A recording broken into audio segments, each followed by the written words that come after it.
Hey everybody, David here with another one of my interview projects. This time I'm interviewing the brothers Elbein, Asher and Saul, two writers and journalists who publish a newsletter website called Heat Death. What is Heat Death? Not sure really, but we talk about it during the interview. I think it was Davey Mack who first shared an article from Heat Death during our Rings of Power coverage a while back. And Marilyn and I discussed it briefly on one of our bonus segments on the history and context of orcs and the dilemma of creating an irredeemable species. I think the Heat Death site is a really interesting project, and I've enjoyed a lot of what I've been reading over there. They not only publish their own articles, but they've been reaching out and publishing some other authors and some really interesting articles there. And I think a lot of them have a lot of natural crossover between the kinds of things that they're publishing and some of the shared interests we have here in the Lorehounds community, especially with Tolkien and Star Wars, both of which we talk about extensively in this interview. We talk about their article, Orc is Man to Orc, as well as their long-running series on Star Wars called Decline and Fall, which looks at the Star Wars story as a historian might. We also get into a little behind-the-scenes talk towards the end of the interview. So definitely check them out, follow them to get updates, and subscribe if that works for you. I hope to be talking with them more again in the future, so stay tuned. As always, check the show notes for links, and this time I've included links for all things Heat Death there. As well, rate and review if you've got something nice to say. We always enjoy reading your feedback. Discord and email contacts and links to all of our other affiliated podcasts are also in the show notes. Check the link tree. Here's my interview with Asher and Saul Elbein. Asher and Saul, welcome to the Lorehounds. Thanks for being here today. Thanks so much for having us. Good to be here. Yeah, pretty excited to be talking to you guys. I first came across Heat Death when one of our subscribers, pretty active user on our Discord, posted a link to the Orc article when we were doing the previous season of Rings of Power coverage. And the article was perfect because we had a Lorecast bonus segment about orcs and the history, Tolkien and what he dealt with and all that kind of stuff. And so it was like perfect timing. And ever since then, I had been meaning to want to catch up with you guys and like send out an invitation. And then there was a recent newsletter post that you guys sent out, and I caught Tansy Gardam's name on there. And I'm like, wait, I know that person too. And it just sort of like activated me to reach out and to get in touch. And I know both you guys have a lot going on, so I really appreciate you making time to be with us today. Yeah, of course. We're, I think, always happy to chat with other people who are interested in these sort of intersections of pop culture and culture. Exactly. And that is really who we are. And I just feel a lot of spiritual and intellectual kinship with what you guys have posted on your stuff. And I've been trying to catch up over the weekend, reading a bunch more, especially the Decline and Fall series that you have on Star Wars, which is going to be one of our topics that we're going to be covering today. The other one I wanted to talk about, that Orc article a little bit and sort of the Tolkien of it. And then we'll wrap it up with some behind the scenes, goes on with Heat Death, what you guys are working on. But was thinking about it over the weekend, this idea, this premise that fiction as a mirror to the human condition. And I was reading through your Star Wars stuff and the political allegory of it, but the real worldness of it as well really, really brought that home to me again, that, this work that we create in these fictional worlds is this reflection or this mirror of what we as a species are up to. Mm-hmm. I would almost say it like this. I would say, and I think this borrows from one of the structuralists, but that if you take any facet of the crystal, every facet of the crystal reflects every aspect of the culture. Right. And so you can, some are more interesting to look at inherently, some are more generative. But I think that's one of our core beliefs at Heat Death, is that if you drill into basically any thread, well, that mixes the metaphor. If you start pulling any thread, then a whole lot will come with it. Exactly. And when we were doing our Rings of Power coverage, and Marilyn Arpakila, who is our favorite Tolkien scholar and one of our co-hosts on Lorehounds, she and I did this orc bonus episode, and that article that I think was it yours, Asher? Yeah, that was Oscar's piece. I realized recently it's probably the best headline I've ever written, but it is Oscar's piece. So Asher, I was just curious, are you a big Tolkien person? I'm both of you, but I'll start with you, Asher. How did you end up at this topic? Talk to us a little bit about what generated this idea, because I think the name itself, Orc is man to orc, that is such an evocative title. It's so simple, but it packs so much in it. Yeah, Shaul really cooked with that one. The funny thing for me about my relationship with Tolkien is that, I read The Hobbit and Lord of the Rings when I was a kid, and then I sort of drifted away from them for a pretty long time. Obviously, I love the movies, but it's just somewhere along the line, I started thinking about orcs and the sort of way that orcs are portrayed both in the films and kind of my sort of gauzy sort of memory of how they were portrayed in the books. And of course, that kind of long shadow of sort of orcs that are presented as being in the Tolkien style, right? These sort of chaotic, vicious, sort of ontologically evil entities that mostly exist just to be stabbed by our heroic protagonists. And, the various attempts by various creators to kind of try and flip that on its head by making them no, they're not always evil. Sometimes they're cool bikers, or what if they're more like spiritual Native Americans, and just you ended up with this sort of group of peoples that are either they're evil or they are presented as being good in subversion of the idea of them being evil, which also leads to some really interesting sort of unquestioned assumptions. And this has just been something that's just been in the back of my head for a while. And I don't remember quite what got me really thinking about it, but it might actually have been Rings of Power was coming out, and I'd recently rewatched the Lord of the Rings films, which are of course a titanic achievement in terms of cinematic fantasy. Sure. And there's people make all kinds of jokes about some of the scenes in those movies, right? Meat's back on the menu, boys. But they have menus, they have the concept of menus. But there's just something about the idea of the orcs being soldiers and kind of hanging out and getting into arguments with one another, which is sort of, it just pulled something in my brain. So I ended up going back and sort of rereading some of Tolkien's sort of ancillary writing and rereading Lord of the Rings. And I just started kind of jotting down some ideas. And kind of before I knew it, the piece really took shape around that.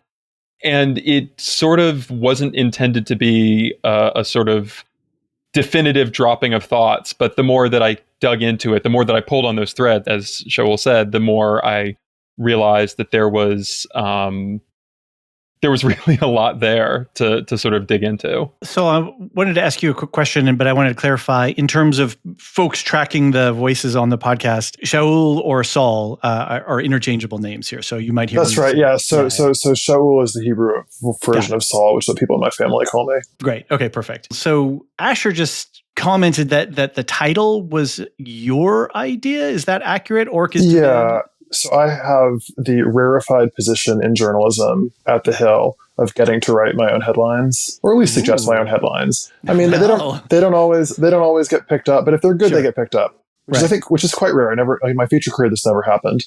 So in this particular case, I wrote the headline. Asher writes a lot of the headlines too. And I mean, I think obviously it's a riff on "man is a wolf to man," which is a Russian saying. Oh, I'm not familiar with that one. Okay, so this sort of inverts that. Okay, and it's and actually I want to say a little bit about where this idea came from. So there's one of my intellectual lodestars in this is a classic modern work of anthropology called The Cannibal Metaphysics by the Brazilian academic Eduardo Vieira de Castro. And one of the things that he argues in that is that he argues for this perspective. He argues for this position called radical perspectivism, which is sort of every creature is human to itself. So he uses this analogy that to a vulture, rotting meat is bread. To a armadillo, a wet hole dug in the ground is a nice cozy house. Everything is human to itself. Human is almost a pronoun. So that was how we started thinking about orcs. Like, to an orc, orcness is normal. To an orc, of course you're a cannibal because there's no meat elsewhere in Mordor. To an orc, your lot in life is that the Dark Lord came back, you're his slave, you have no options, and you make the best of it you can because you don't have any choices. Like, that's what it is to be an orc. To be an orc is human. Right. And I think it perfectly synthesizes and encapsulates the whole conversation around having an irredeemable species. And Asher, if you want to talk a little bit about Tolkien's dilemma, how you're perceiving Tolkien's dilemma of this idea of, well, if Ero Iluvatar breathed life into something, then it's his creation, and therefore it is of benefit. It can benefit from all of the various and sundry things that God has given to their creation. But yet, except these one group of things over here, no, you can just go ahead and stab them all you want. Like, it's no big deal. Yeah. The thing that's really interesting about orcs in Tolkien's Legendarium is, of course, they start out as essentially wicked fae, or something very equivalent to it. You know, the sort of dangerous, kind of mischievous, malevolent, but not tremendously more so or unusually so in The Hobbit. You know, in The Hobbit, there are Elrond's elves who are basically friendly, but, you know, maybe a little flighty. And there are the forest elves, which are not unfriendly, but also kind of mischievous and dangerous. The dwarves are the dwarves. And then you have the goblins of the mountains, and the goblins of the mountains are certainly a threat, and they're certainly dangerous, but they're not really presented as being, I think, sort of in soul that different from the other entities, because Tolkien is writing essentially a children's fairy tale. As he starts working on Lord of the Rings, the construction of the orcs and the goblins becomes, I think, a lot more serious. It loses a lot of that kind of sense of kind of whimsy. And in addition, behind the scenes, obviously, Tolkien is working on his sort of like the backstories that were eventually collected in the Silmarillion. And as Tolkien is sort of building this world out, he runs into a problem that it seems like he never really is able to solve, which is, you know, the elves are sometimes wise and sometimes tremendously like incredibly destructive in their foolishness. The dwarves can be noble and steadfast, but also greedy and pig-headed. And yet the orcs are always the great enemy, right? They're presented as being the great enemy of the elves and the dwarves and eventually people. And we never really see them as anything other than that. And in that they are an eternal enemy, Tolkien starts getting really, I think, uncomfortable with this idea of where such an entity could have come from. And he toys with a couple of backstories. The one that, of course, the film presented as basically being canonical is that the orcs are sort of elves that were captured and captive bred under presumably incredibly hideous conditions by the devil and then pressed into service by the devil's henchman Sauron. And this goes into the idea that evil can't create. Yes. It can only bend and manipulate and transform. But this runs into the problem of, if these things were not created evil, if they were created with the capacity for good that was presumably not bred out of them, presumably their state has not been wholly changed, then, you know, you're not raising the question of, is it permissible to kill an orc? I mean, I think if you're in World War II, it is permissible to shoot a Nazi. But you do run into the problem of, it seems like orcs have been positioned as being at constant war with the other peoples of Middle-earth basically forever, since they arrived on the scene. And that seems to be something that Tolkien never really could quite wrap his head around how he wanted to deal with it. There's the very end of Lord of the Rings presents the orcs as soon as Sauron falls as sort of wandering away witless, as if they're sort of golems animated by his will, but that does not square with really anything in the rest of Tolkien's writing. It seems like something that it was a problem that he identified but could never figure out how he wanted to solve. And I don't think he ever really did solve it, because I think it's kind of unsolvable. I want to put a little asterisk here really quick, and then I'll come to you, Saul, is that to check in terms of our approach to Tolkien here, I'm assuming that neither of you consider yourself Tolkien scholars. So we're coming to it from outside of the academic world of Tolkien, where there is a very intense group of amazing academics and researchers. And so we're kind of approaching this material externally. Would that be fair to say that we're... Sir, we are not scholars. We are journalists. Yes. The journalists, yeah, right. So, yes. Sorry, Asher. I would say that is certainly true. I did, before writing this, because I do have a little bit of an academic background, go and read up on some of the Tolkien scholarship, because I didn't want to fly off half-cocked. No one has ever said this before. Right. Of course, there's been quite a lot of really sharp writing on this, and that is some of what I'm basing my sort of assessments here on. And having worked in and around the Tolkien scholars and the Tolkien world for a couple of seasons now of Rings of Power in a preview series, and I just wanted to make sure I caveat that for our listeners, because people get rather excited about things in this world. So it's as they do with Star Wars, right? And we're going to get into some famously so, I'd say. A little bit. But anyway, Saul, you wanted to jump in on something. Yes. Okay. So don't at me, bro. You know, exactly. Don't at me, bro. I'm the furthest thing from a Tolkien scholar. But I mean, on my recent rewatch of Lord of the Rings, it struck me that just how totalizing the power of Sauron is in the heads of anything to which he turns his attention, and how much more so when he has possession of the ring, but even when he doesn't. So, I mean, the idea of the orcs wandering away as though they're automata doesn't make sense. But if you imagine that everybody that you've ever known has had that voice in your head forever, and then that goes away. I mean, the example of the Nazis actually isn't crazy. I mean, obviously nobody had Hitler's voice in their head exactly. But I think, you know, there's plenty of historical examples of what happens after a real truly totalitarian system falls apart. You know, this is the kids who grew up in the Soviet Union, where Stalin was the sort of godlike figure. I mean, and then you take that and actually make it literal. Stalin's in your head. Stalin sometimes looks out through your eyes. That's part of what it is to be an orc. I think that's a really interesting hook to hang a future part of our conversation when we get into the Star Wars of it all, because I think you've touched on some really interesting things there as well. And we on the Lorehounds love nothing more than to mix our IP worlds, because again, it's the crystal facet, right? As we look at one reflection, we see others.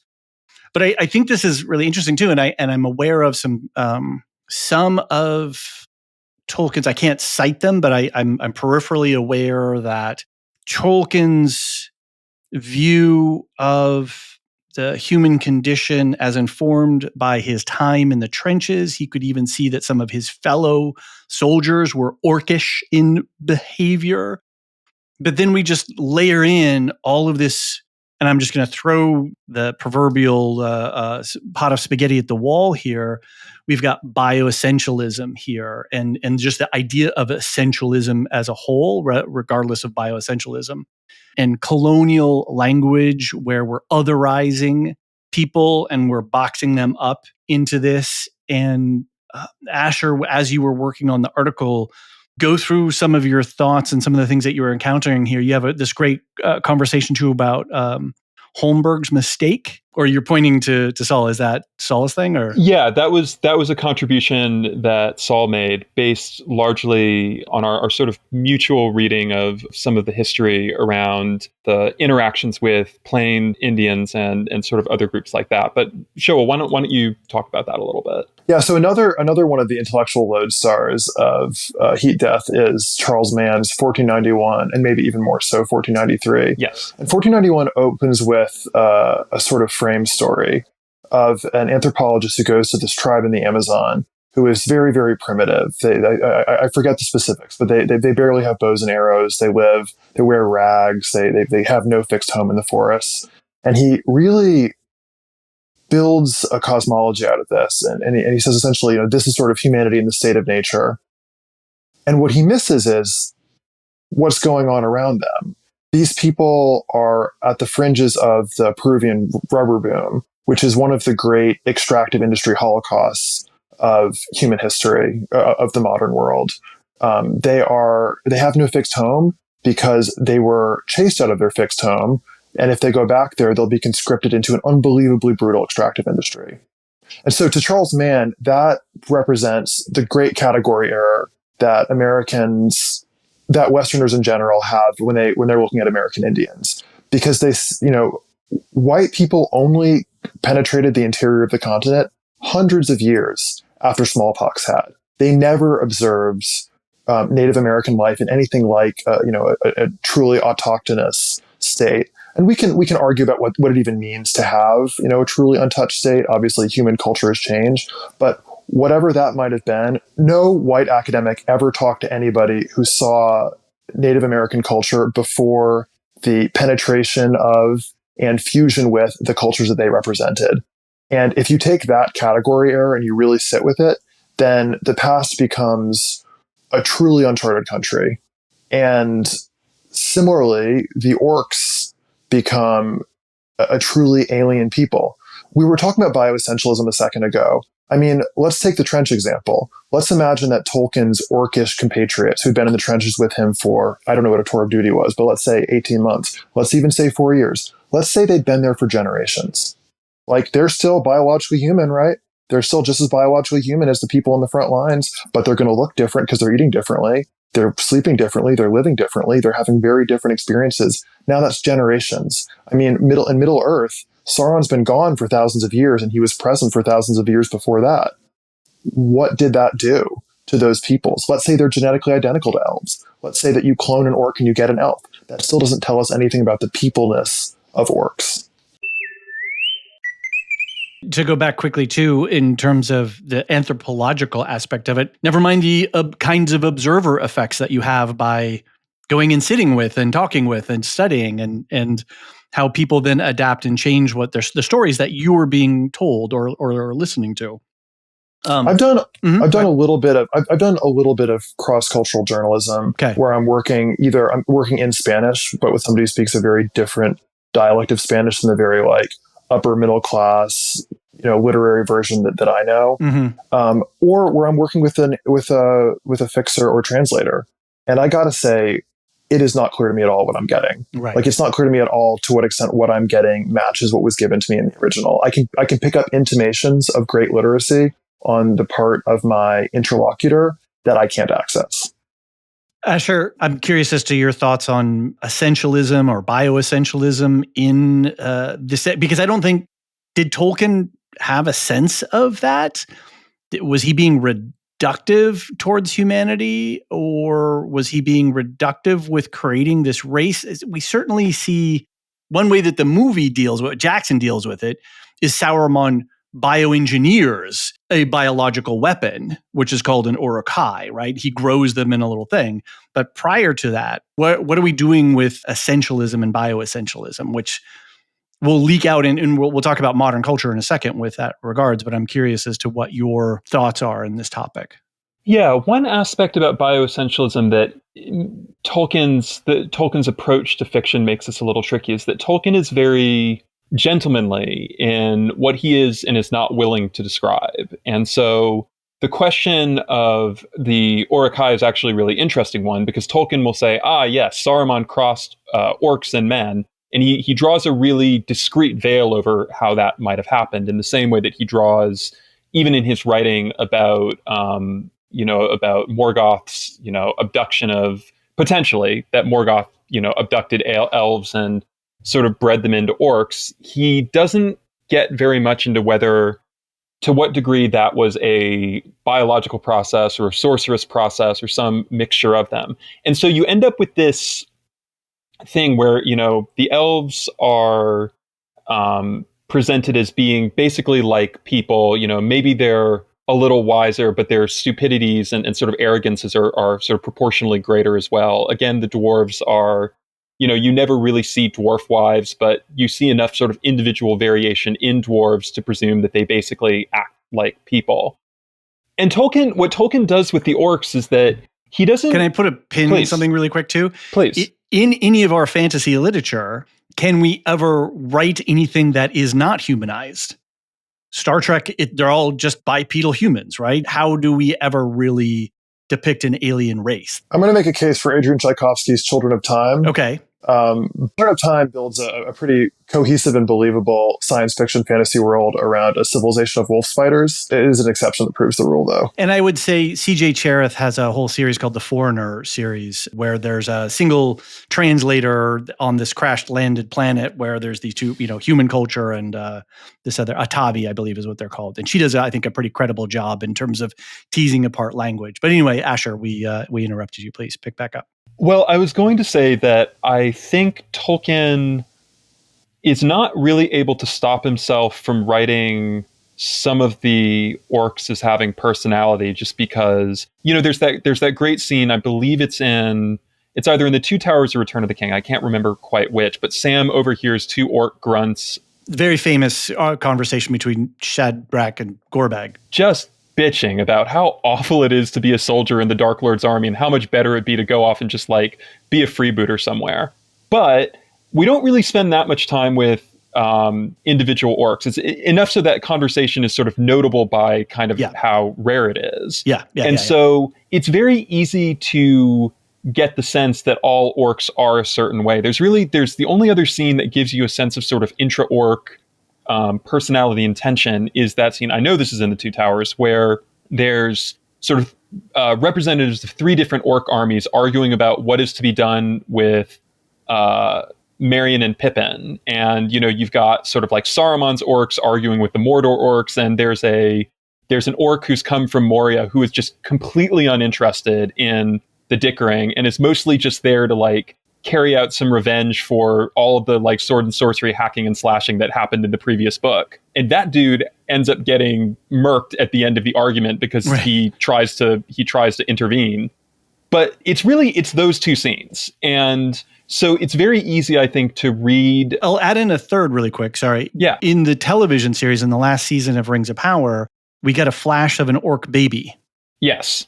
Yeah, I remember that. It's like an unusual... Not even a wink and a nod, a giant spotlight in the face of, hey, orcs are not what you think. No, it's a moment. What's so interesting to me about Rings of Power is Rings of Power really tries to have its cake and eat it too. Yes.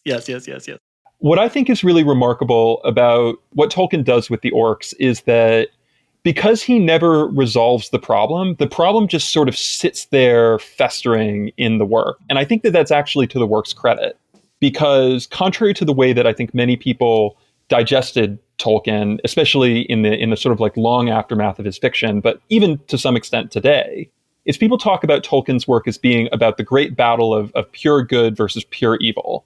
And in actual fact, I think that those books, Lord of the Rings, and you really see this, I think, in his sort of ancillary writings about the Silmarillion or the sort of wars between the dwarves and the sort of orcs, it's the idea not that there is a pure good and a pure evil, it's that there is a fundamental, one might call it original sin, a flaw in the sort of basis of creation that everybody is constantly having to deal with. And there is certainly great evil, but it is not grand. Sauron and Morgoth's sort of pretensions otherwise, their evil is not grand. It is petty, it's totalitarian, it's vicious, but they can't really make anything. They can't really reshape reality in any sort of meaningful way. They can just sort of fuck things up for everybody. And even when they're not doing that, the theoretically great and wise elves and the theoretically proud and strong dwarves are constantly causing problems for themselves through their own arrogance and pettiness and small-mindedness.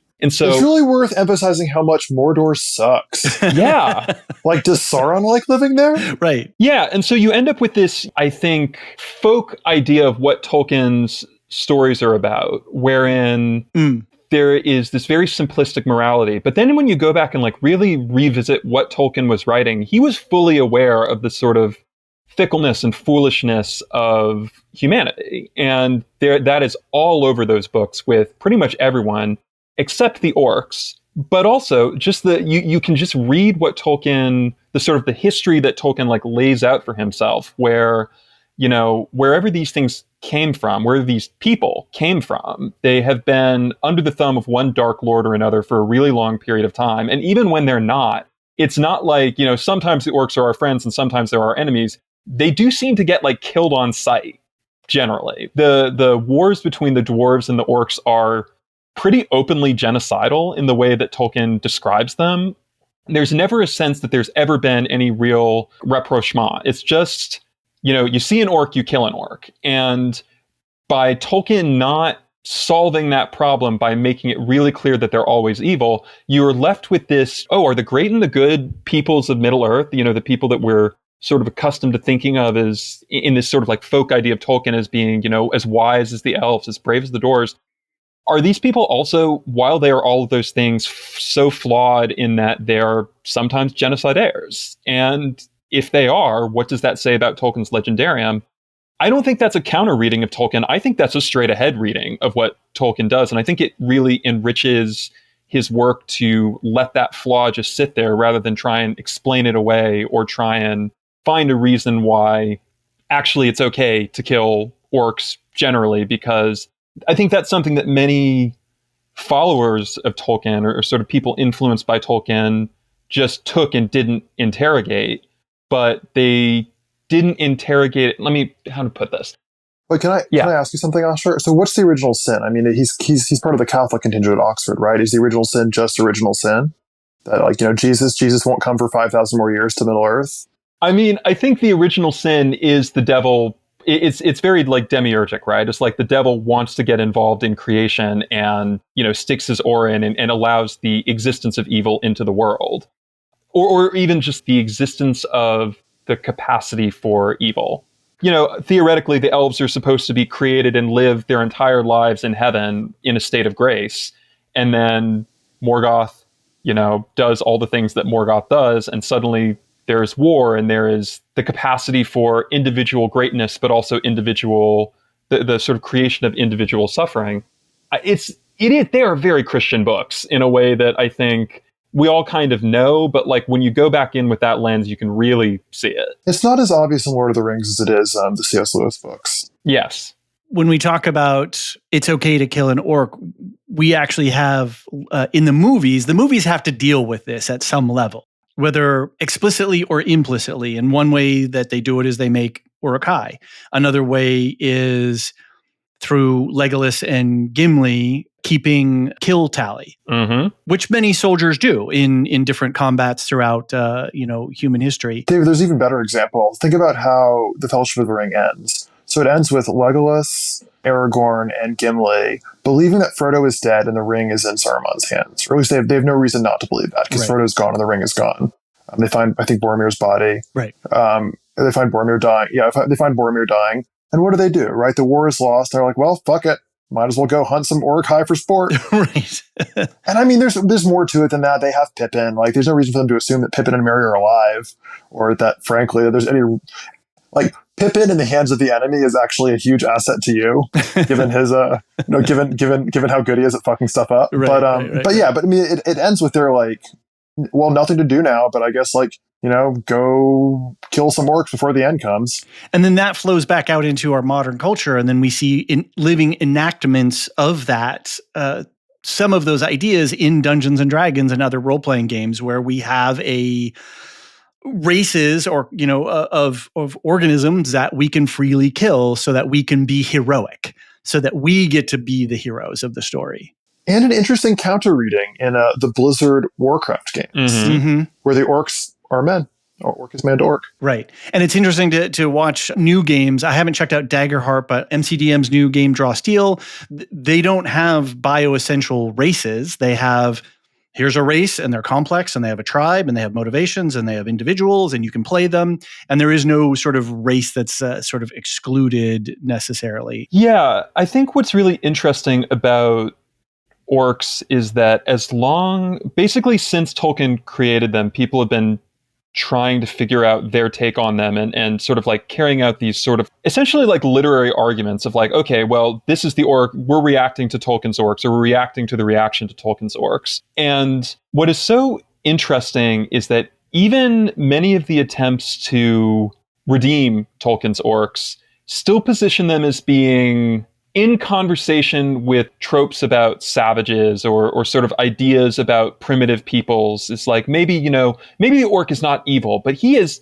he's like, he lives in a tent, right? Like he's probably maybe like a nomadic pastoralist at best. There's not a sense of like, oh yeah, like the orcs, great merchants in the cities, An industrial proletariat for sure. Yeah, for sure.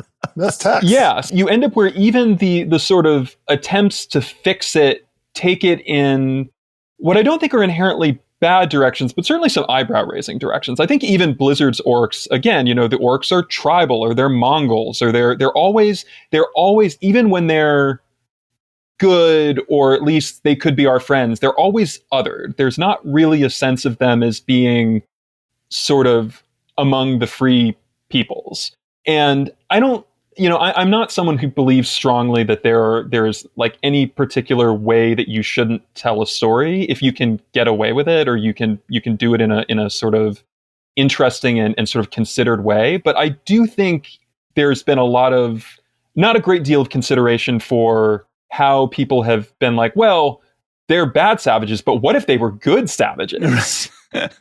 Are you saying that no matter what, orc is orc to man?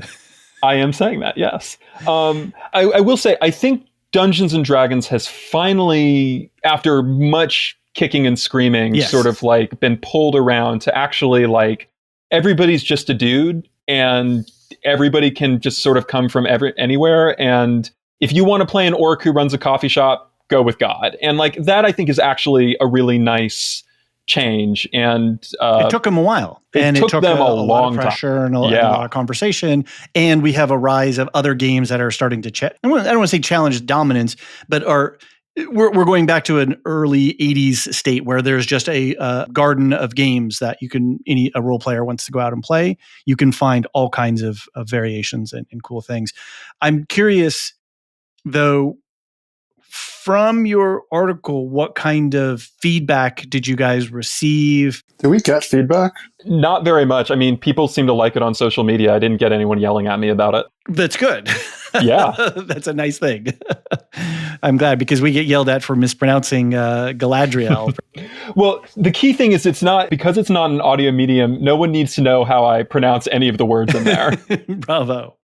And I think that, too, your process here, we'll get into some heat death process later on, but this is a really great blending of literary criticism, anthropology, and history sort of all together. This seems like a sweet spot for kinds of articles that you guys like to approach. David, this is a great opportunity for us to ask you, what is heat death?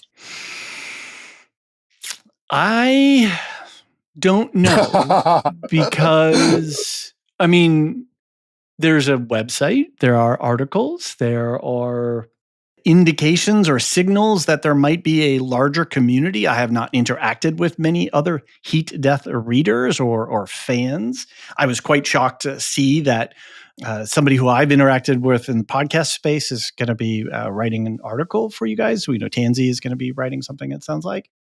So then as I'm engaging in the writing and I'm trying to learn who is an author of a particular article, because you guys don't always indicate who's the author.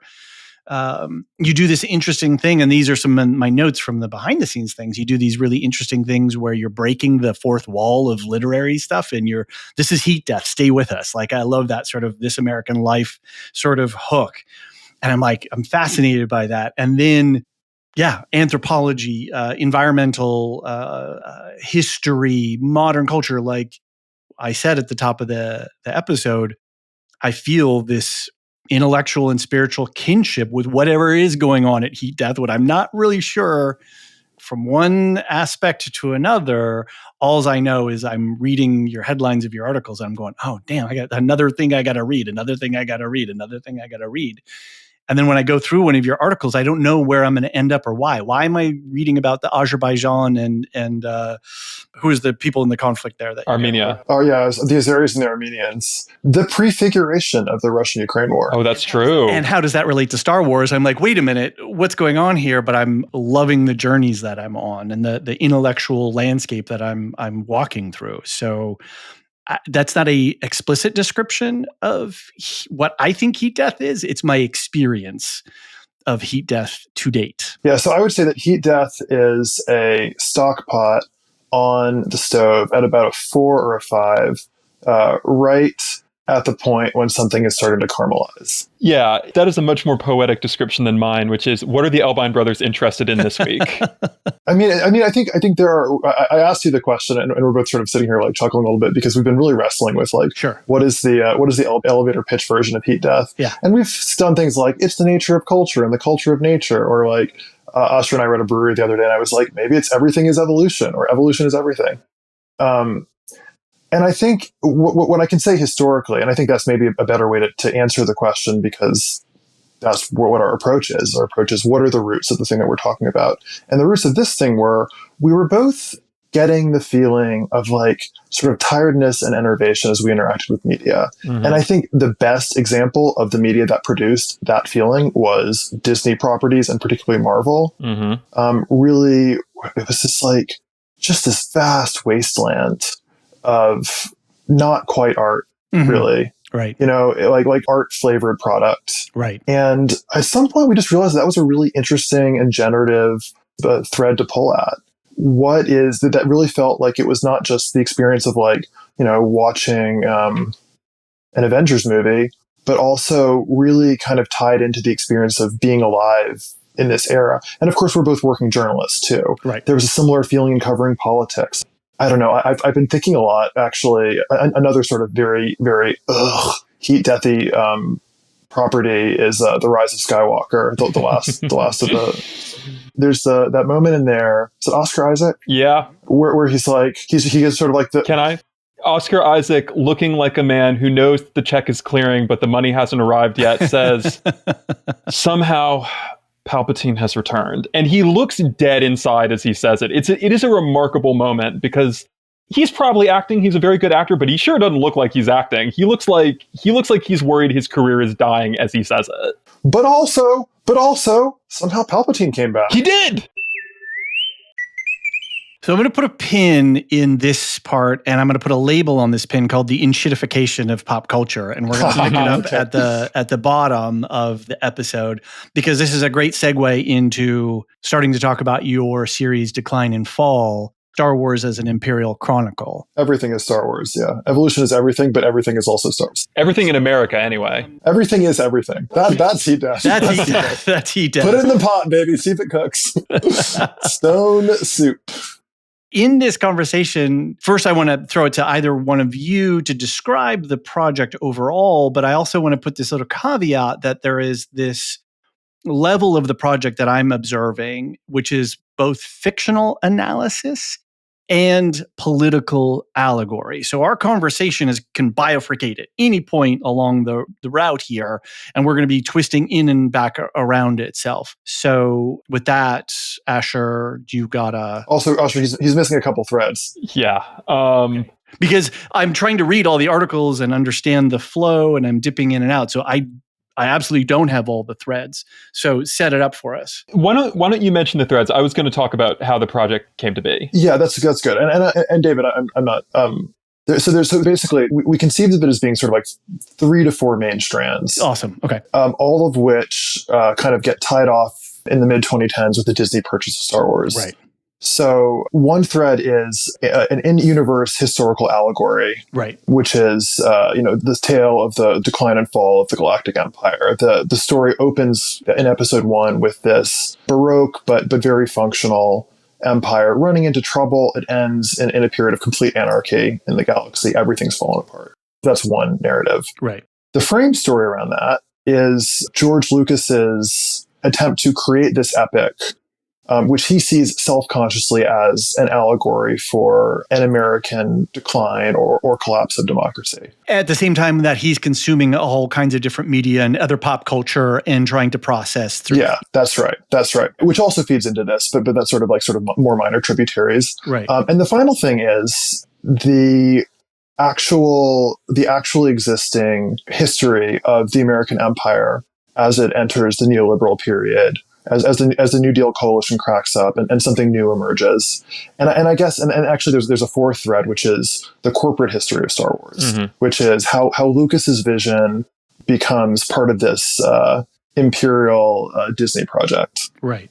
The story of the IP, of the intellectual property, itself is shaping the story of what stories are being told to us. So we can't discount it from when we look at Ahsoka or we look at, Mandalorian and Baby Grogu movie coming out and all these things. We cannot discount that. Or the way that the Acolyte was treated. Mm-hmm. And we both grew up on the Expanded Universe books, which were, especially now, you can read them very much as, and to say for listeners who don't know, these were the books that came out in the 90s. Oscar may want to say more about this. Yeah, a lot of our listeners will be very familiar with. Yeah, so for those who aren't elder millennials, they're books about what happened after the Death Star was blown up at the end of Return of the Jedi. Of course, there are no more Star Wars movies, so that's all we've got. There will never be anything else. Let's write some books. And what happens afterwards, of course, is liberal democracy, guys, the end of history. I mean, obviously, if you take away the tyrant, I know, it's more complicated than that. There's it's a world of disorder. And in a lot of ways, it ends up being these remappings of the 90s conflicts, like the Balkan Wars, especially, onto the Star Wars universe. But overall, like, peace returns to the galaxy, and a flawed but practicable liberal democracy, somewhat United States, somewhat United Nations, returns. When Disney buys Star Wars, that shit all gets somewhere between retconned and shit canned. And in many ways, a much more interesting, as well as much more depleted universe. But that's the Star Wars that we grew up with. And that Star Wars is explicitly a political allegory, a political product. And when we move as a whole industry of television, TV is doing something different. I don't want to say that, but from movies at least, we're not coming from creator vision. Hey, I got this really cool story that I want to tell. Will you give me some money to make it? We're going from the studio going, hey, we own some shit. You, and you go make this movie where a bunch of people fight and make sure that we get it out by this date so that we can hit, these milestones and metrics. Mm-hmm. Yeah, we're driving profit over creative storytelling. That's a really good point. But Asher, I'm curious just to know more from your side on the... Well, so two things. There's one sort of addendum to Shoal's point I want to make, which is that the very end of the 90s expanded universe, which of course, as the sort of, lasted into the aughts, there's a very interesting thing that happens, which is that Star Wars, because Star Wars can't end and Star Wars has to keep having Star Wars in it, as we get into the aughts, there is a sort of, in fiction, in universe, complete crack up of the kind of 90s martial New Republic that is sort of like bringing liberal democracy to the rest of the galaxy and like detente to the sort of imperial remnant. There's just a sort of dizzying turnover of different governments and, characters getting killed. Because again, the story has to go on. You end up in a very sort of permanent state of crisis, a la like the Marvel or DC universes, where every summer a city has gotten flattened or, the president has turned into a chimpanzee or whatever. So I think one of the things that's really interesting about Star Wars is to look at it both on its own terms, but also as a serial narrative, and thus under the sort of constraints of serial narrative, in addition to everything else, because the constraints of serial narrative are also the constraints on our imagination of what a story can be. There is a world where Star Wars stories moved away from the New Republic out into like the frontier of the unknown regions, and that didn't happen because people wanted to keep reading about Han, Luke, and Leia, and that meant Han, Luke, and Leia had to keep having adventures, which meant that the project that they spent their entire lives fighting for had to fail. Oh, right. Which is what ends up, of course, happening in a way that didn't upset anybody and that people were totally normal about in the sequel movies. So to take a step back and look at where Decline and Fall kind of came from was that it sort of arose out of conversations that we were having. And there's about a dozen articles, right? About a half dozen full articles, I think. Yeah. Approximately 1,000 with another several hundred to be written. What it felt like subjectively. They're meaty.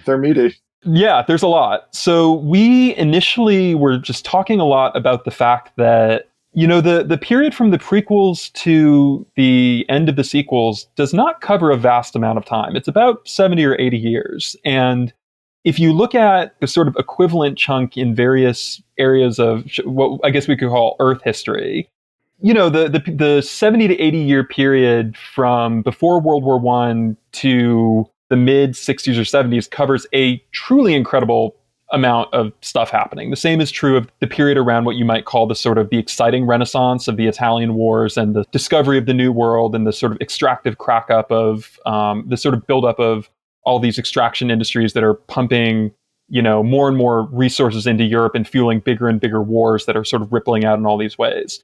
And so we were just sort of talking about like what would happen if you tried to read Star Wars as history, which is something that various people have tried to do, I think generally always interestingly and productively. It's one of the few fictional universes I think that can really sustain that level of scrutiny if you try. And which was Wyman's point. Patrick Wyman of Tides of History was like America's largest historian. Yes. Yeah, that's right. Yeah. Big friend of the show. Yes. Right. Yeah, we were talking a lot about this, and I think it took a couple of different shapes. We sort of toyed around with the idea of it as a podcast. We pitched it a little bit as a sort of a big, sort of like united feature and wrote a treatment for that. And when we were kind of both a little bit at loose ends during the pandemic and trying to figure out what we were going to be doing with our copious spare time, we were like, well, maybe this is the Heat Death project. And it sort of evolved into, I think, a much more sprawling and kind of idiosyncratic version under our pens, because we could just sort of follow areas that we were interested in a way that,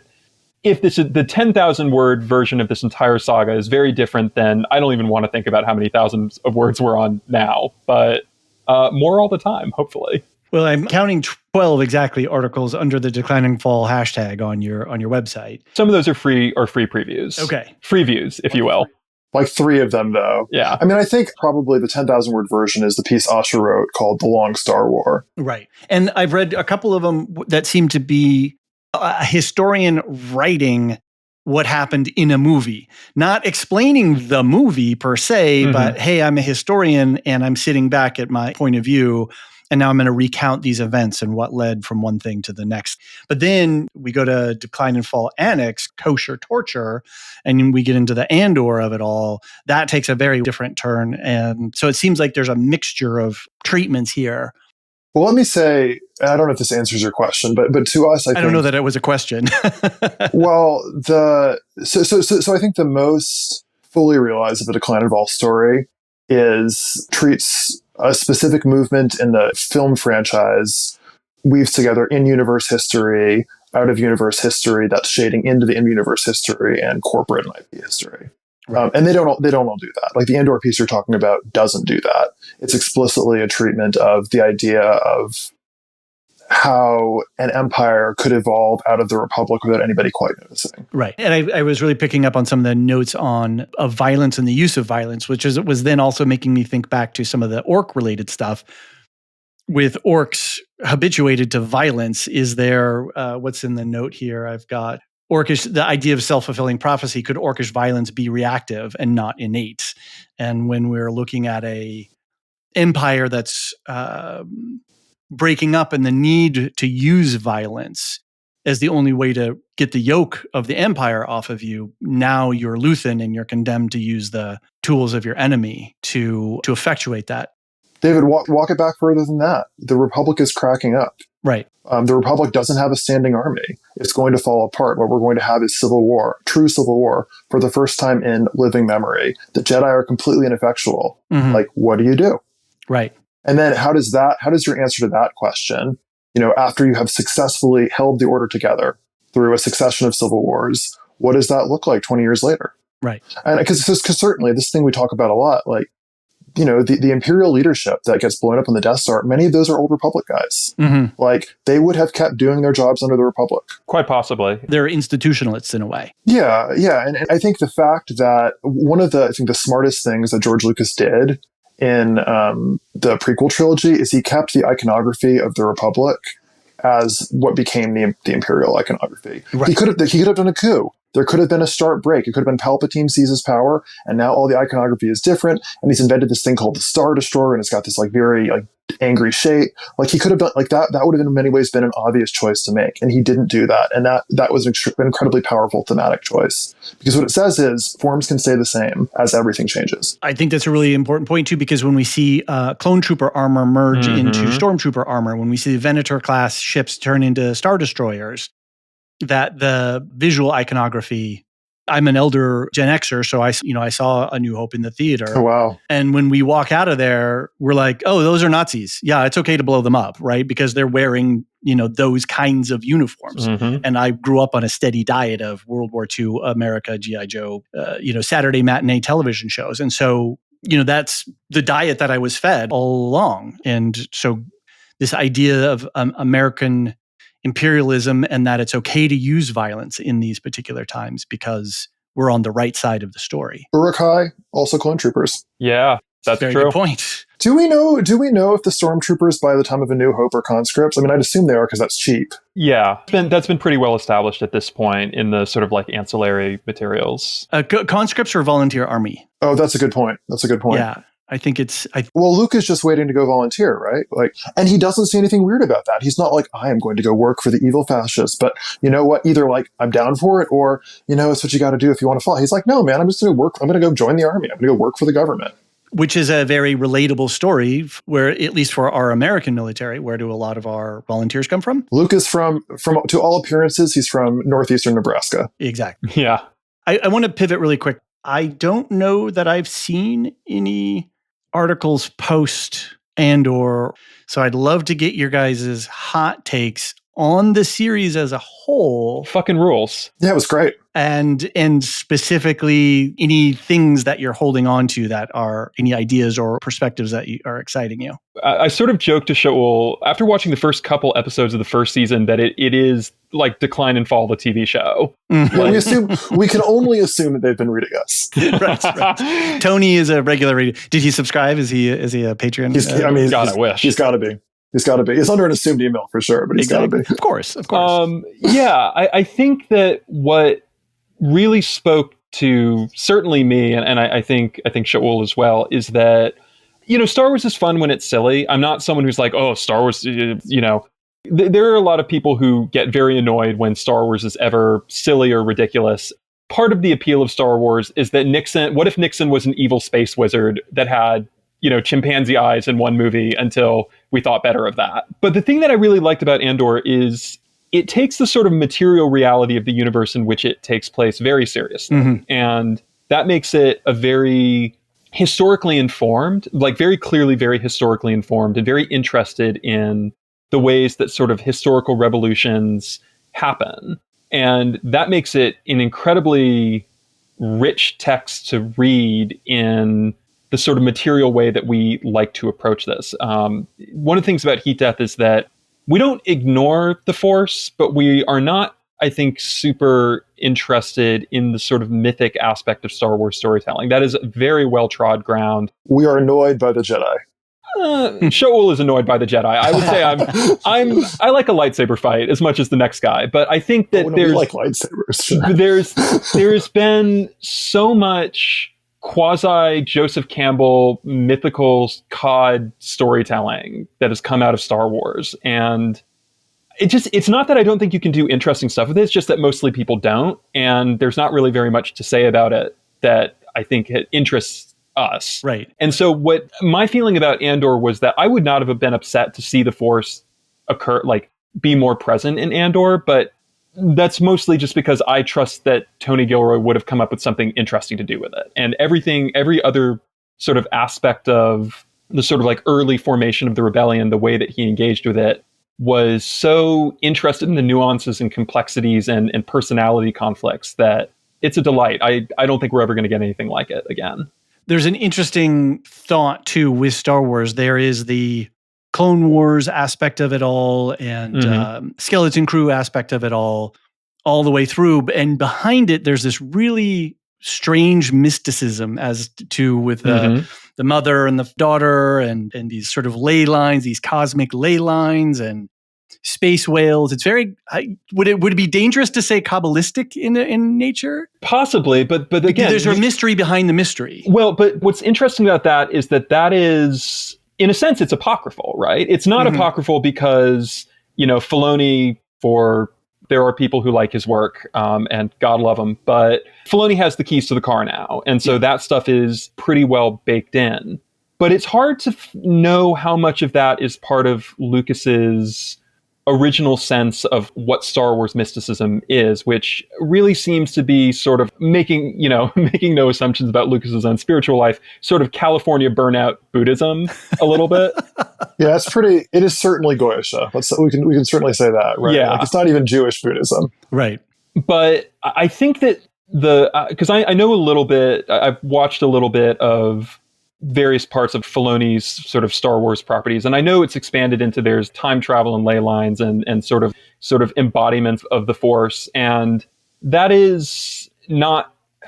I don't want to get into well, it's not my Star Wars, but it's not my Star Wars. It's not the way that I'm sort of accustomed to thinking about Star Wars, and it has never added anything for me. I'm not saying that it shouldn't be there. It's just it doesn't speak to me, and so I think the way that we've been. We've taken a little bit of a hands-off approach to a lot of the Filoni material in Heat Death. I like the Clone Wars fine, and I like Rebels a decent amount, but it just doesn't feel like it's something that has felt like it's in line with the kind of story that we're trying to tell. And so we've sort of batted at it a little bit, and we'll probably bat at it a little bit more as time goes on, but we're sort of not. There's a couple of really good Star Wars books that are very much in line with recording the sort of Disney continuity. And we're not exactly not doing the Disney continuity, but we're not exactly doing the Disney continuity either. Like, we're not going to spend a lot of time talking about Rebels. Right. We're mostly focusing on the films and Andor because we really like Andor, and it's our newsletter, and we can do that if we want to. Here's a hot take. I mean, it's not really a hot take because this is the way that we've been thinking about it. And, is anything ever a hot take on Heat Death? We do not. They're all hot takes. It is called Heat Death. They're not hot takes because the universe is now very cold. Getting cooler all the time. Sit with this, but locally, sometimes it gets hotter. So I was talking about the destruction of the expanded universe when Disney took over the property, and I think.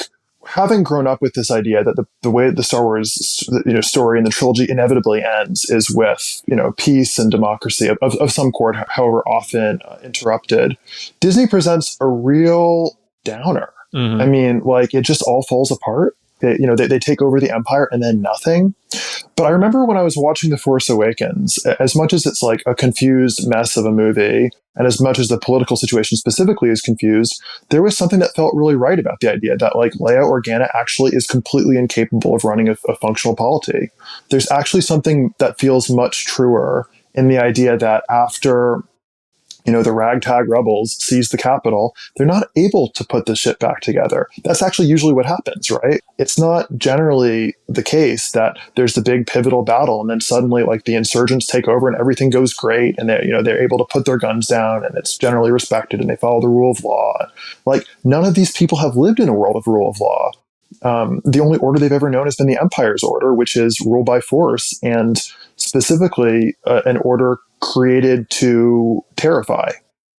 So what I think I really liked about Andor this time is that it really puts its finger in a much smarter way than J.J. Abrams is able to do on that dichotomy. It says, what kinds of people are attracted to the rebellion? What kind of circumstances are evolutionary favorable to rebellion? And what kind of empire provokes the rebellion? And one thing that I think it really nicely, I don't know if it's like hanging a lampshade exactly, but there's this very, very capable imperial bureaucracy that's kind of like all jockeying for position. There's these sort of like tragic comic moments that sort of recall to me like Hannah Arendt's Eichmann in Jerusalem, where Eichmann is just he's just like an office style dipshit. He's got the big Holocaust project and he wants everybody to understand how hard he was working on it and how he was sabotaged by all of his. There's a lot of elements of that come into Andor, where it's like you've got these people who are at the absolute top of the game who are working for this evil space wizard. Like, why are they building a Death Star? It doesn't make any sense for them to be building a Death Star, except as an entire theory of power built on nobody's ever going to like what you have to do, or just a sort of pathological worship of the ability to blow things up. And I think all of that in less capable hands could have been a real mess. I think in Andor, it ends up kind of this sort of soulful meditation on power and violence. Also, very funny screamer of it's not even exactly a running joke, but just the structure of the sort of ultimate downfall of the ultimate big gun weapon being stupid imperial office politics in a way that somehow manages to wipe out the entire upper echelon of the security service and the entire basically joint chiefs of staff in like the space of a week. Right. Hilarious. Right. It's so fucking funny. Right. Yeah. 10 days. Yeah. And it's all because Deidre Miro just wanted what did she even want? She wanted the promotion? Like she wanted the recognition? Like what did she want? She wanted to be involved. She wanted to be involved. Yeah. I was working on an idea about accelerationism and, Luthen as an accelerationist. Absolutely.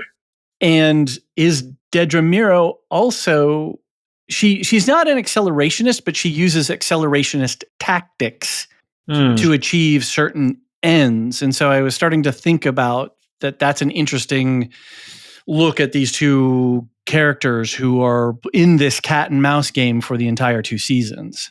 So Osher's theory, Deidre only does 5 years in Narkina 5 because sort of a rebel Operation Paperclip springs her and realizes that she can be put to any uses as long as you give her a lot of credit. Right. I was also going to say, I think Deidre and Luthen share a operational policy, which is when in doubt, pull the fire alarm and see what happens. Mm-hmm. Chaos is a ladder. The verbal duel between them in like the second to last episode or third to last episode is incredible. Yeah. My last question on the Star Wars topic, and then we can begin to wrap it up a little bit. Is Ferrix a Marxist anarchy as Bakunin would have envisioned it? I've just been listening to the Revolutions podcast, all about the Soviet Revolution, and Tony Gilroy, noted fan of Revolution, and he was on the Daily Show with Jon Stewart recently with Mike Duncan, and which is what. Then I was like, oh, I need to go listen to his. Wait, Gilroy was with Duncan on the Daily Show? Yeah, well, the Jon Stewart's podcast. Oh my God. Which let me recommend for those of you who don't know, Mike Duncan has the most recent season of his Revolutions podcast is a fictional telling of the revolution on Mars. Yeah, incredible work of science fiction. I was completely wrapped listening to it, waiting for every episode to drop.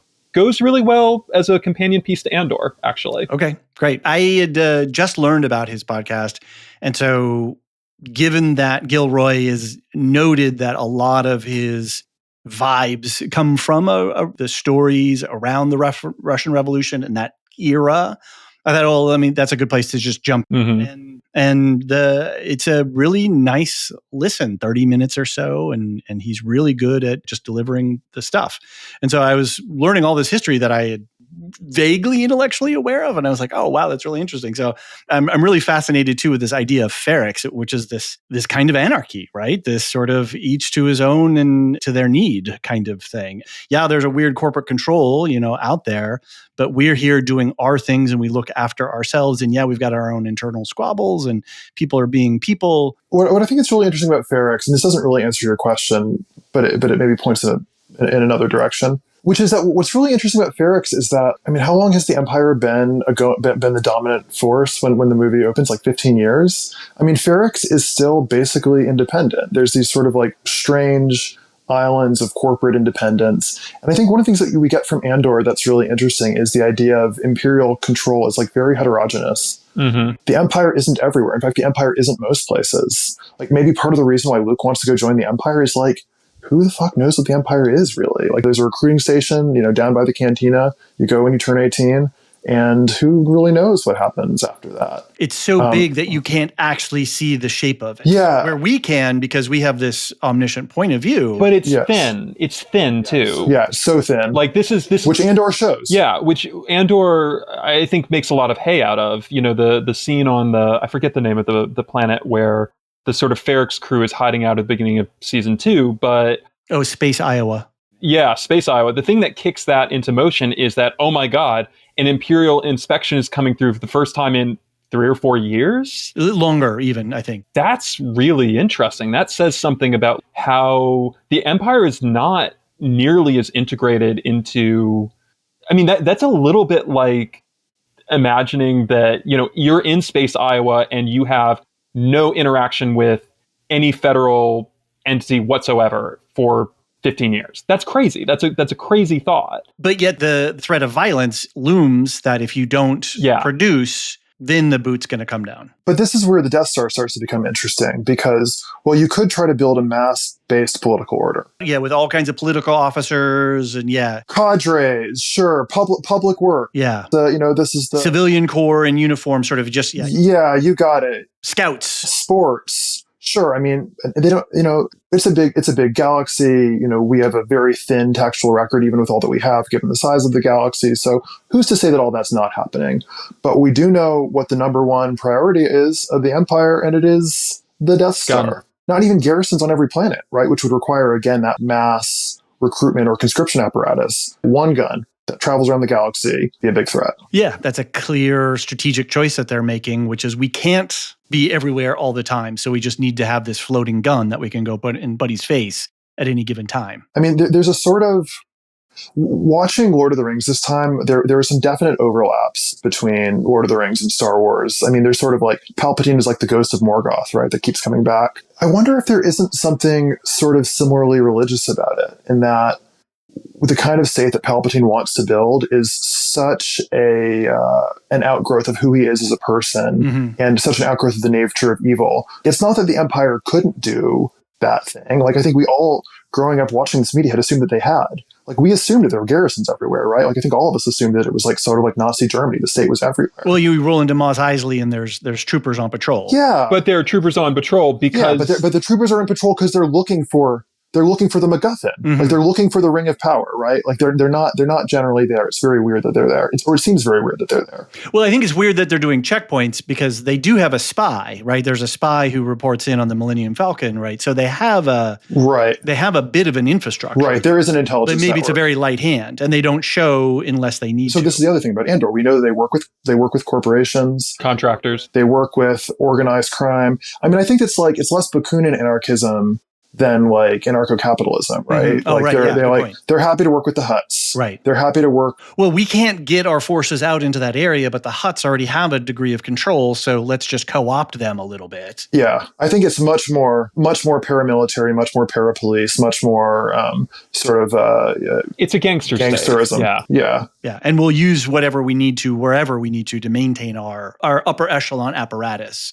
It's a gangster state with elements of an impersonal law and order. I mean, you know what it actually is so in Latin America they use the phrase mano dura, like strong hand or iron hand, which is for it's like what Rodrigo Duterte did in the Philippines. Right. So sort of Trump has some elements of this approach. It's things have gotten so bad that we need a strong guy. Slap down. Where is the set cut, or is that CCOT? Yeah. El Salvador and Guatemala are sort of ground zero for this kind of this specific, at least branding of that kind of politics. Which is an interesting. I think opens up a whole other conversation, which is why is that reaction at a almost species level we see time and time again when and is it a reaction to conditions? I mean, we could say right now there's a lot of weird stuff going on in the Earth, especially around our climate, and having surety of leadership,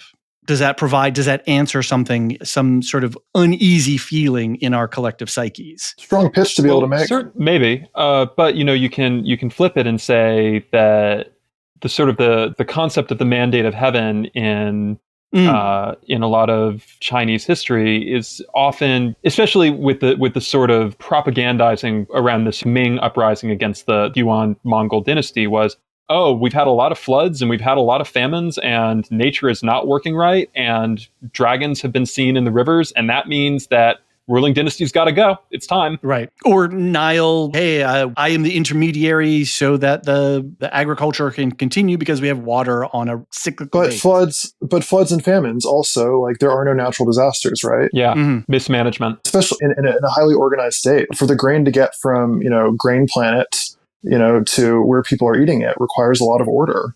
And if that starts to break down, then you have a famine.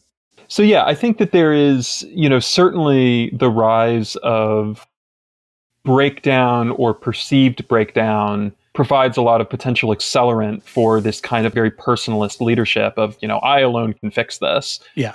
And I think there have been times in history where you do end up with pretty capable administrators that come in on a wave of reform, and sometimes that's political reform, and sometimes that's reform at the point of a sword. But, a lot of time what you actually get is somebody coming in saying, now that I'm in charge, everything's going to be different. And what really changes is where the spoils go is into their pockets instead of whoever was the guy beforehand.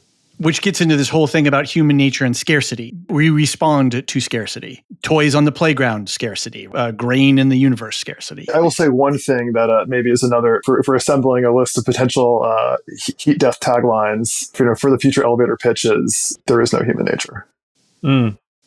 Yeah. Does that land for you, Asher? I like it. It's a big galaxy. I think to sort of like peel that out a little bit, the idea of human nature is really an argument about what we think humans do, and the answer to what humans do is everything. Everything that's within our sphere of physical control, the things we can build and the things that we can vision. We can't teleport. We don't have telekinesis. Yeah, there's no. Well, I mean, speak for yourself, right. Here, but yeah, I think that there is a tendency in historiography and generally like thinking about the past to say, like human nature is what we do, and they must have done that in the past too. And there's certainly, there is. We were all human. We're all human, but that also means that there is a tremendous diversity of behavior and cultural approaches. And I don't mean that in a way of everybody is different, but rather in a way of expanding what we think of as human nature away from the idea that there is a one set way that people react to things, which I think when you really engage with history, you start seeing that there's all kinds of different, along with all the commonalities, there's a ton of differences that are culturally mediated or environmentally mediated, or just down to whoever was in the chair on the day and their own particular weird dysfunctions or functions. They were just like us, weird little bastards. Yeah. I can't remember where I pulled this quote up and out of your platform, but archaeology of worn out narratives. Mm-hmm. That's good. I think that was Asher. That might have been me, yeah. That sort of set my mind running to this question of enshittification, and we'd put a pin in it earlier and now sort of coming back to it. I kind of feel like at times what we're trying to do on the Lorehouse, maybe not explicitly, but more just trying to feed our own minds and souls, is to find these deeper meanings and to examine the sphere of our own consciousness and the fractal nature of our own consciousness through narrative stories, primarily television, followed by movies, followed by books and music. And right now, it just feels like the enshittification is overtaking us, and I feel like we're swimming in this.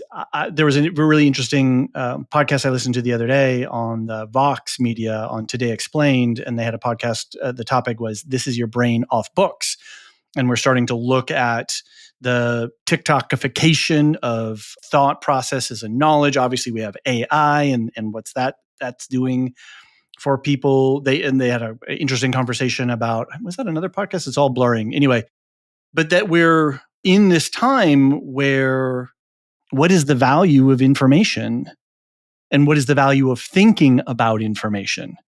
Information, fact and fiction are now equal, right? The truth and lie don't have any differentiation when you have AI that can generate visual images and movies and write whole PhD theses in a blink of an eye. Versus, hey, I really worked on this article, whether I used AI or not to help me write the article, but it's like my ideas, I struggled with it, I wrestled with it, I crafted it. I had a podcast, I had an interview, or we watched a show, we took our time, we actually broke down the episode, we had our human reactions to it and thought about it, and these are the things that we're thinking about it. Versus the enshittification of Star Wars. Disney bought it for $4 billion. $4 fucking billion? Like, that's a ridiculous sum. And what are they doing with it? Right? It's becoming enshittified. I'm sure they don't know what they're doing with it. Right. They clearly don't seem to know what they're doing with it. I mean, that classic, like the question of it was an auteur thing. George Lucas knew what he was doing. We might not have liked it or agreed with it, but he at least, there was a person, a person right. with an embodied life experience and things that kept them up at night. And he co-opted some other people to help him. Yeah, sure. He chose, like everyone else, he chose what to be influenced by and what not to be influenced by. He, had particular hobby horses. He had a weird love of made up names that were like sort of like scrambled Dickensian, like whatever. Like, he got was lucky a dude, with an editor that he was married to. There you go. Yeah. Dudes are dudes to dudes, right? He's like Star Wars grew out of a human brain, and then it made the jump into this thing that was fundamentally or even anti-human, which was, a corporate controlled IP machine. Property. Which, by the way, Disney also, grew out of an auteur. I don't much like Disney. I don't much like what he his vision, but he had one. He was a person with a vision with his own prejudices. And I would argue that as we've left the anti-Semitism and racial pathologies of Walt Disney we have left, the interesting humanism of George Lucas. But also some racial pathologies there. If we're being, yes, good. If we're being fair, point, yeah. That's a good point. But the thing that I would say that I like, where I draw hope from, and I think where we've drawn hope from, because like we see the same thing, right? Like that's why we started writing. And which is one of my questions about heat death. Why heat death? Like what is it that these two brothers, that how do you both ended up as journalists? Because entropy is everything. Mm-hmm. Yeah. Because entropy is everywhere. You can't get away from it. Right. The one rule of the universe, and it sucks, but this is the rule, is that ordered systems decay. Mm-hmm. And we specifically as a species are an incredibly effective means of transitioning order into disorder is what we do. Like we eat order and we shit out disorder. We eat order and we excrete disorder through literal heat or through our actions. Our civilization turns order into disorder. There's no other way to live. That is the particular fate of life. So within that context, then I think we look at, isn't heat death as a project then counter to that? I think it's paradoxical, but yeah, I mean, I think to us, we saw the landscape and we said, look at all of these things that they have left for us to play with to make something beautiful. Look at all of the terrain that has been seeded. And I think we thought, to us, the big question is, how did things get here and where do we go next? And the question of how did things get here is a historical and artistic one. And in the case of Star Wars, the question of how Lucas's empire became Disney's empire and what that tells us about our current age, that's, I think, an exciting and generative product. In a way that is made more exciting by the fact that most Star Wars isn't like Andor. Yeah. Asher, does that land for you? Like, no, I'm kind of spitballing here. It does. I think that the way that I think about this when I'm sort of sitting down to write something or sort of editing someone's work, or even like sort of reviewing the pitches that I've been getting recently, is this: what is the approach to storytelling or thinking or this topic that I haven't seen before, that I have not heard over and over and over? Because part of the genesis of Heat Death for me was actually Game of Thrones, which was the particular waking up after too long of a nap, bad mouthfeel of just endlessly regurgitated, hey, did you know that the last season was bad? How do I know that the last season was bad? Well, everybody on YouTube is saying the exact same three things, which is not making an argument of the last season of Game of Thrones is secret genius. I think it's fine. But there was an exhaustion of just hearing the same thing over and over and over, just regurgitated over and over and over, which was, let me hear someone sit down and say something new about this. Let me hear someone sit down and figure out a different approach, like come in through the side door, like something, anything different, because I will die if I am at another party and another person comes in and like Star Wars YouTubes at me for like 15 minutes. I want to hear what individual people think. I am not interested in hearing constant reheated and rehashed cultural narratives around this stuff. And I think that's what we try to strive for on the Lorehounds. And we're also in that balance game of being critical without being negative. I mean, you can be negative, but be negative in a way that you've put some thought into and not something you just heard somebody say. Critique or criticism. Yeah. Right. I love a pan. Sure. We have to be very careful on the podcast because we're also entertainment. Yeah. And when we have strayed into negatively sounding criticism, we get feedback. Enragement equals engagement. We don't get emails for nothing. We put out all these great podcasts, and then we say something wrong, or we go off on a little bit of a tangent. Maybe we talk a little shit. Yeah. Yeah. And wow, hey, you just spoiled my experience of this thing. With The Last of Us for this last season, both John and I loved season 1. John's played all the games. He is, a big fan of it. And we just had to say on the microphone, look, we're going to talk bad. And if you don't like that, please do yourself a favor and do us a favor and just don't listen to this podcast. There's no reason to do that right now if you think you're going to have a counter point of view on it. And that seemed to work. And people were like, oh, thank you for your freshness. Thank you for your approach on this. But it is very easy to stray into these things because we are entertainment, but we're trying to be entertainment that is nutritious. We're trying to offer a point of view or a thought about something that's human, that's us. I took time and I took this episode, this 45, 50 minutes of television, and I spent 3 to 4 hours preparing for this podcast. I'm cooking you a meal. Yes. Right? Yeah. I think I like a little bit of fast food now and then. I'm not putting on airs and graces here. When we, I think, sit down to do something for Heat Death, in the same way that we do for our professional writing, I think we're very much wanting to create something that we put some thought into, that we put some of ourselves into. And if that means that we're talking shit, then you're going to get, hopefully, some well-considered shit talk that is prepared as carefully and with as much thought as anything else, and is not just there to be a cheap Big Mac for you. Right. So I think, so maybe here's how I'd tie it up, is I'd say, if you know what doesn't nourish your soul, like if you know it feels like a bad meal, then you can sort of work from that to get, that's the shadow of maybe what a good meal would be. Mm-hmm. If you know what leaves you feeling empty and that sort of like margarine slick on the back of your metaphorical palate, right? What's the opposite of that? You eat a pint of ice cream and the next morning you feel hungover and depressed for the next week because you just flooded your gut with sugar. Yeah, sure. If you're lucky, it's the next morning, right? With the kind of media we're talking about, right? But the idea is that be present to yourself. Yes, and also there's a sort of a tantric like flip that you can do where you say everybody is having the same experience of watching this shit and not feeling nourished. Right. We are suddenly all in community again. Right. Right. So what do we do with that? Right. Like how do we pick up the bones and build something with them? So that pivots me into some questions about Heat Death and Heat Death's community. Like you're taking pitches, you're bringing in some other authors, it seems like at this point.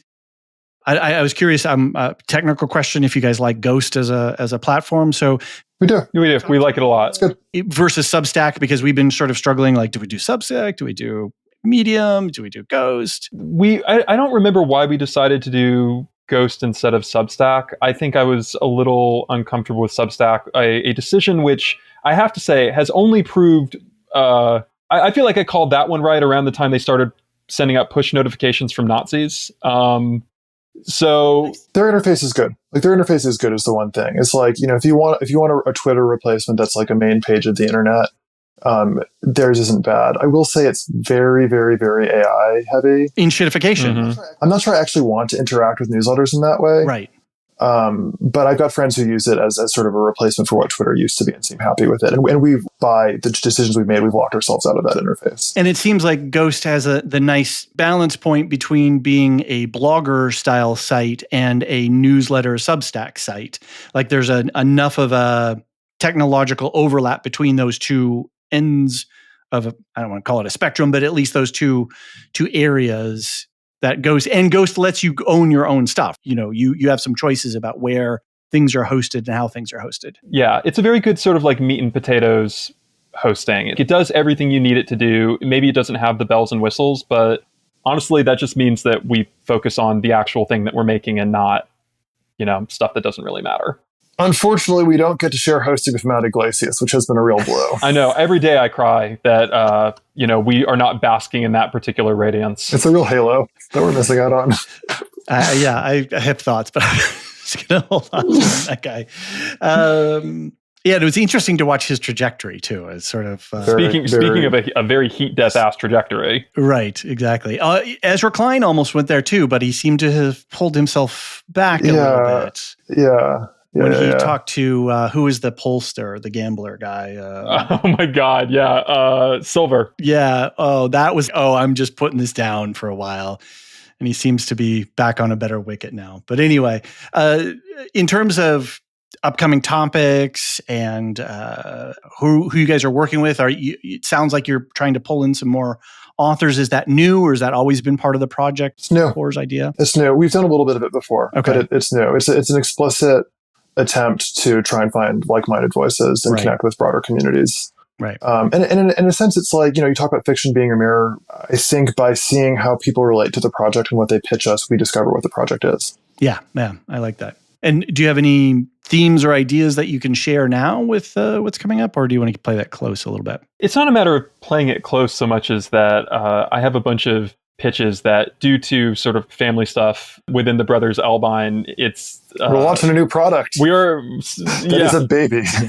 Mazel tov. Thank you. Well, yeah. Well, fingers preemptive mazel tov. B'shah certainly. So that just meant that I have a bunch of pitches in my inbox that I've been looking through and sort of doing preliminary screening of before I send them to Shaul. And what do you do when you're working with presumptive authors? Usually, I'm asking. It's very weird, I have to say, to be on this side of the editor desk where, I'm like, oh, have you written anywhere before? Like, what is the shape that you would like this essay to be? And it's the thing that's a little tricky about it is that sometimes I'll get pitches. I've gotten a couple of pitches, some of which I haven't even forwarded to Shaul, that are just like, they're really good pitches, but they're not heat death. Right. Where I have to be like, oh, have you thought about taking it to this publication or that? What, without talking out of turn, what makes them not heat death pitches? Yeah, there was someone who wanted to do a reported piece about a convention of political impersonators. Not heat death? Yeah, not heat death. Could be heat death, not obviously heat death. Yeah, it would be. I would have a little bit of trouble explaining what might make it heat death. I think we could have workshopped it to get it there, but it was a good enough pitch that I was like, you should take this somewhere else. Also, the other thing is we have right now a somewhat small paying subscriber base, which is enough to pay for pay out some amount of money as a sort of like small honorarium for people who write for us. That caught my eye in one of your last newsletters, and I went and I subscribed because of that. Oh, thank you. Great.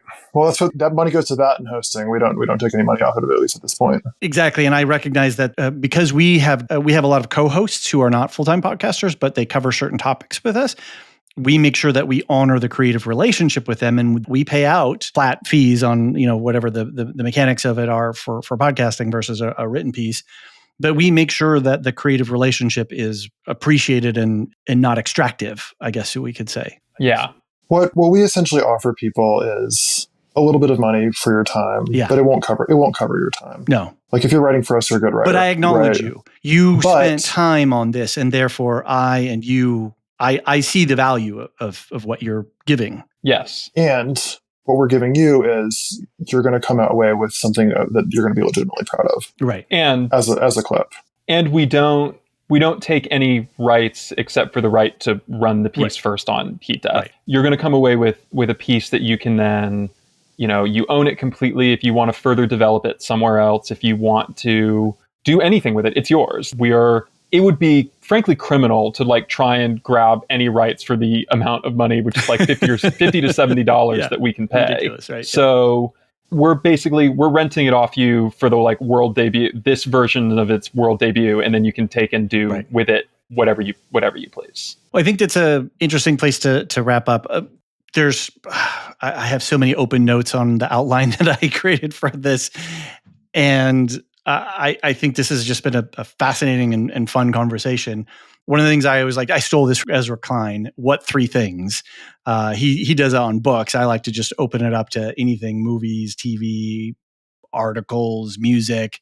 What are 3 things that are each of you that has your attention captivated right now? Something that's giving you nutrition or giving you Big Mac feels.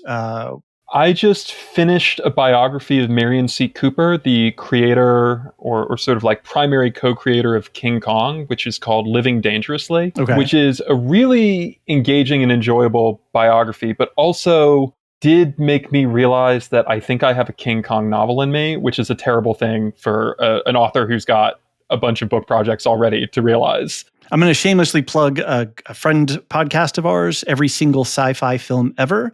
Aisha Khan is running the history of sci-fi on screen, and King Kong was on early in her run. What she usually does is bring in two academics, and then... Oh, that sounds great. Yeah, hot take about King Kong, that shit still rules. There's some classics you return to, and you're like, I can see why this was influential for the time, but that sucker moves. So what else? Other two... saw and really liked Superman. I thought that Superman felt like a sort of enjoyably personal and like kind of like idiosyncratic superhero film, which is not always something that you can depend on. Mm-hmm. And a very interesting film to watch from the perspective of a diaspora American Jew.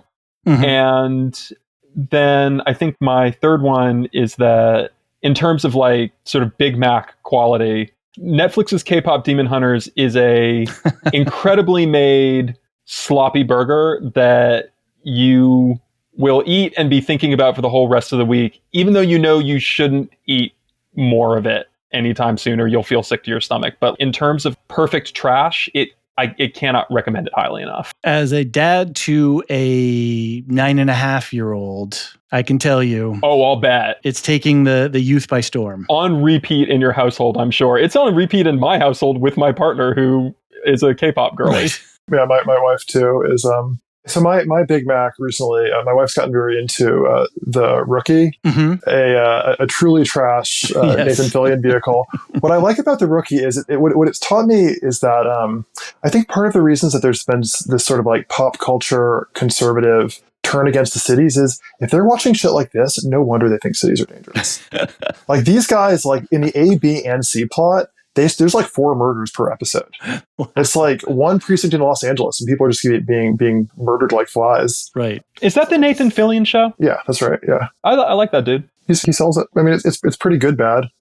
It's still bad though. I don't know. It's like an homage to Cop Show. 7 seasons, 126 episodes. That is. It's not. It's like Justified for Idiots. I just finished John Ganz's When the Clock Broke, which felt like a really wonderful work of historical archaeology. It traces... It doesn't make these points too explicitly because it doesn't have to, but it's a deep reading of the election season of 1992, which ends up being this kind of masterful historical prefiguring of our current moment. And I think really, he really, I think, explains and explores the role of the uncanny and the mythos and the unconscious in American politics. In a way that I think is very rare. And I've just started reading Rulers, Raiders, and Traitors, which Patrick Wyman just interviewed the writer of, which is an epic history of the horse, being sort of the key explainer of Eurasian history. Interesting. Which I'm only a little bit of ways into it, but I'm really enjoying it. That book is excellent. Where can folks find you? What besides your website, which is I believe heatdeath.io? I'll put a link in the show notes. Yeah, it's heatdeath/ghost-io. You can find mostly I write for The Hill, where I'm a staff writer, and you can find me there or on BlueSky. And you can find me at numerous publications, but mostly these days, the New York Times, Nat Geo, and Scientific American. You can also find me at BlueSky, at Asher Elbein, or at my website, asherelbein.com, which has a sort of updating list of features, but it has not been recently updated, so I need to do that. Also, if you like what we've been putting down here, you should buy Asher's book of short stories. Yes, my Ghost Days. Ghost Days, which is a book of short stories about an Appalachian witch at the turn of the century encountering various sort of spooks, haints, and the sort of downstream effects of extraction in Appalachia. Has anybody optioned it yet? That sounds interesting. Boy, I sure, from your lips to God's ears. Listen, Tony, we know you're listening. Iger's a regular listener. I'm taking offers if anybody would like to. That's all I'll say about we'll that. entertain Iger's offer, all right, but he's probably not the guy. Probably not, but he's got connections.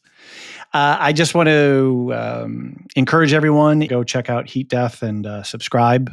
I've thoroughly enjoyed this conversation, and I hope we can find some space to do some more conversations in the not too distant future. When we get to the New Republic period, let's talk again. Absolutely. Well, maybe a little sooner than that. We're not moving super fast here. Fair enough. All right, Saul and Asher Elbein from Heat Death, thanks for being with us today. Thank you. Thank you so much for having us. The Lorehounds podcast is produced and published by The Lorehounds. You can send questions and feedback and voicemails at thelorehounds.com/contact. Get early and ad-free access to all Lorehounds podcasts at patreon.com/thelorehounds. Any opinions stated are ours personally and do not reflect the opinion of or belong to any employers or other entities. Thanks for listening.